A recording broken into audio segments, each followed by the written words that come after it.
This is the B&T TP9. Starting at the front, I have the B&T RBS Suppressor that's quick detach, meaning I can take it on and off quickly as needed. The suppressor has a small pick rail running along the bottom, where I've attached a Surefire M300 Vampire. The weapon light is positioned at the 6 o'clock, so I can press the tail cap in while firing. The M300V has both white light and IR capabilities, which I can swap between by spinning the head left or right.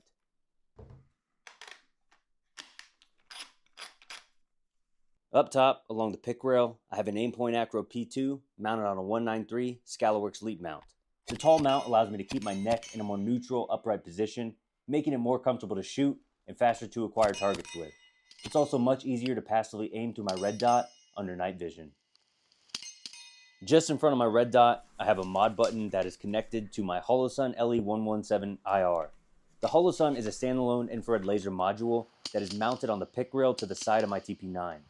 I can easily press the Modbutton to activate the laser, either by pressing and holding for momentary activation or double tapping it for always on. On the pistol grip, I've got a couple of Ranger bands because rubber bands always seem to come in handy. At the bottom of the grip, I added a flared Magwell. This one is made by Custom Smith Manufacturing. The enhanced Magwell makes reloads much easier since the stock pistol grip isn't optimized for speed reloads. At the back of the TP9, there's some cordage for a sling attachment.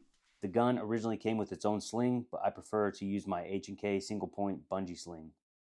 And of course, since I paid my unconstitutional tax stamp, I've got the foregrip and the folding stock. Personally, I like the ergonomics of the TP9. It's lightweight, comfortable to shoot, and easy to maneuver. Fully configured with a 30-round mag, it weighs just over 6 pounds.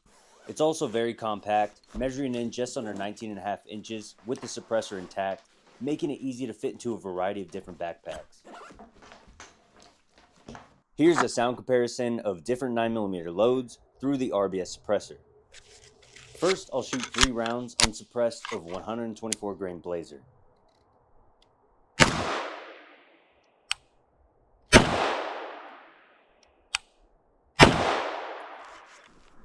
Next is 124 grain Blazer suppressed.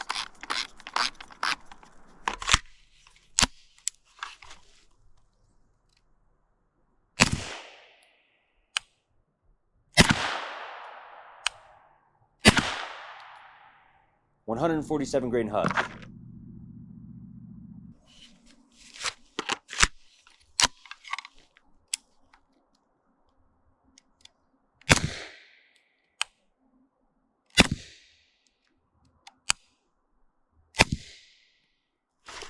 Last is 165 grain Hush.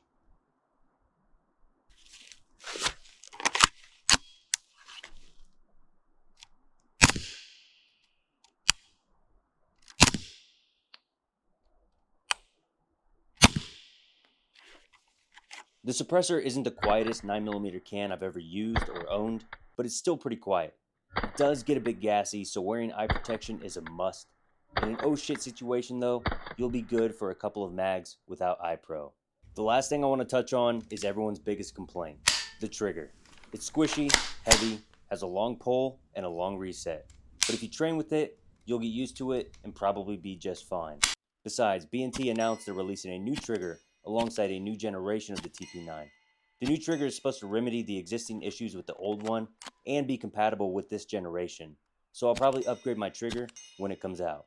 Anyways, my TP9 has been reliable for well over 10,000 rounds, but if you have any questions about it, please ask in the comment section and I'll get back to you. Thanks for watching.